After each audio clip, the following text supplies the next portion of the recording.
some news updates before we get into making our picks for this weekend's slate of games. The Washington Spirit give an update on the Kris Ward dismissal.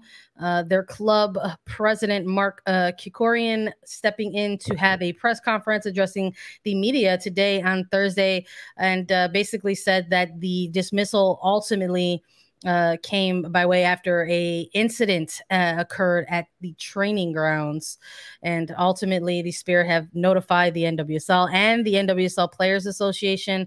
They went ahead and they met with their players, and according to Kikorian, said that it became apparent to me and to all that a change was necessary. So just sort of, it was not just the combination of, you know, a losing record or perhaps, you know, a lost locker room, that there was ultimately perhaps a straw that was the final straw. And there was this incident.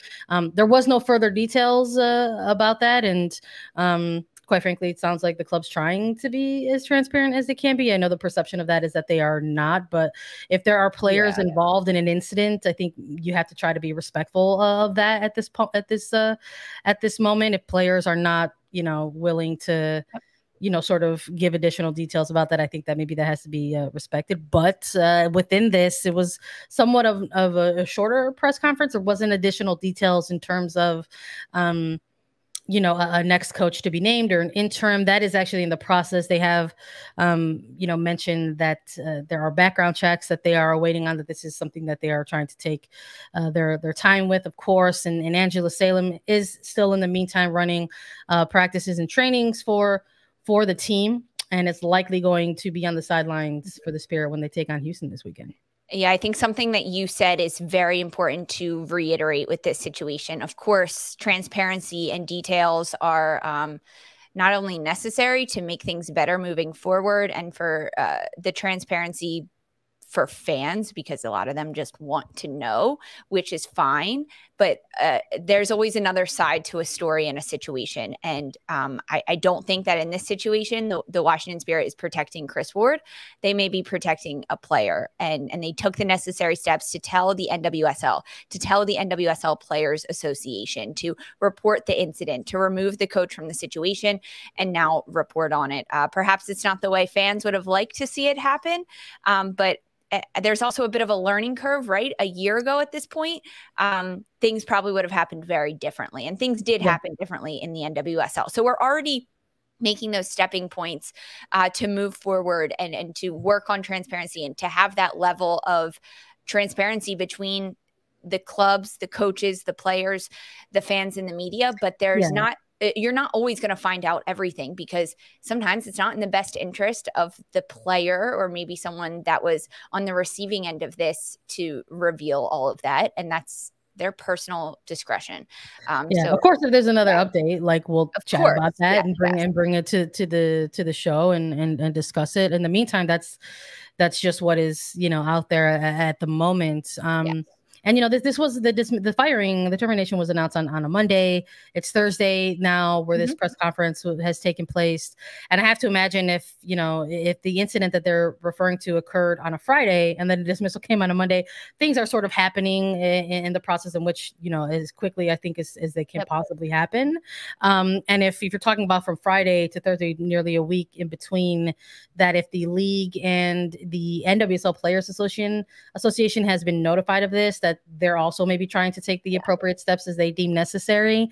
And I think, honestly, if we've learned nothing else from last year, I think a lot of folks out there, even, you know, neutrals or very invested fans of the league and the teams, if they learn nothing else from last year, it's that they maybe are trying to take their cues from the players. And I have to imagine that if nothing at this point has come out from the Players Association, that it's just one of those things where you just have to sort of continue to keep your eye on it as news continues to drop. And if there hasn't been an additional statement or even collaborative statement from league and the Players Association, you're just maybe unfortunately just gonna have to sort of deal with the information that's in front of you, and that's what there is right now.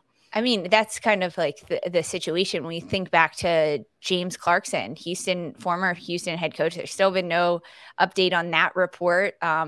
Same as Amanda Cromwell. So like the updates as they're available to the public will be made available to the public, and they're not at this point. So we move on. But I think it's important to note also that Mark Kerkorian was asked if he would be the coach, because he's a former NCAA coach. He won a lot of titles there. That was an option at this point for the Spirit, and his response, absolutely not. So it'll most likely be Angela Salem stepping into that role, which is honestly like a little crazy to think about, that she was playing a year ago.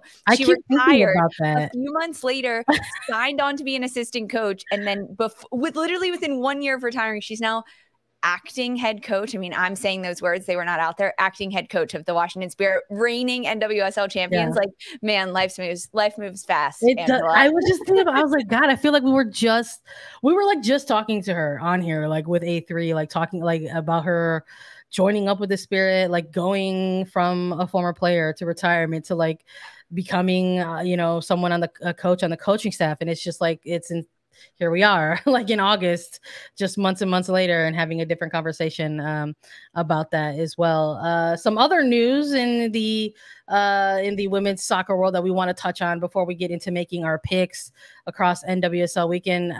Alexia Putellas winning once more UEFA Women's Player of the Year, going back to back in this one. Congratulations are in order for her, for the FC Barcelona player and Spanish international. I just, I think about like when the news came out for the Euros and how she was going to have to sit that one out due to, lower leg injury, and how much of maybe a downer that was to sort of have for this team as they were getting ready to go into this like very historic tournament. And just the Euros this summer were just like so much fun to watch. And you look at that Spanish side that has a lot of Barcelona players, representing on the roster, but to not have Hermoso, and then to have the news that you're not going to have a Putellas, could have made this team, really, really dejected. But they had a very good Euros. They unfortunately were unable to make it all the way, but they were very competitive throughout it, and that's what you always want to see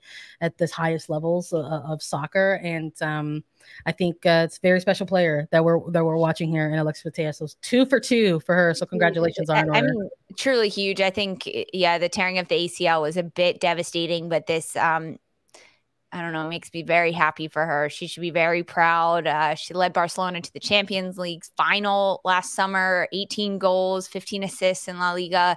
Just such an incredible, talented player. And although a bit of a setback with this injury, she'll be back. No worries, everyone. She'll be back. Yeah, we'll be back and oohing and ahhing at her performances once more. The awards keep rolling out. Quite frankly, Women's Coach of the Year is going to Serena Wigman, coach of the England women's national team. I think maybe the writing was on the wall with that, with sort of coming in with the timeline that she was given, the expectations, quite frankly, that have been placed upon the Lionesses after really the last cycle or so, and then being able to go in and have this team go on an absolutely extraordinary historic run, I think was a big deal. And I think you had a lot of folks voting for her, whether it was on the media side of things or on, the coaching and player side of things. And that's always the curious part of folks' reactions to maybe some of the winners in this one. It's like, how is the voting broken down? And it's actually, a mix of players, coaches, and media. So that's always a fun thing to sort of take a look at. But congratulations to both Wigman and Putellas, the winners of their respective awards. Some U.S. soccer news a little bit as well here, Lisa. A board meeting took place. Yes, there was a board meeting today. Lots of news coming out of U.S. soccer. Shout out to the U.S. men's national team. Their roster for the World Cup will be announced early November as they play England on Black Friday. I mean, I've got it on my calendar. I know this is a women's soccer show, but we got to talk about that because have some holiday leftovers and some Black Friday shopping in between your matches, your World Cup matches. Yes, but they're moving the U.S. soccer offices around Chicago to different locations. Just a lot of random news coming out of that. Also, that their next U.S. soccer board meeting will be in San Diego. So it's always good to just keep our finger on that U.S. soccer pulse as it keeps beating away.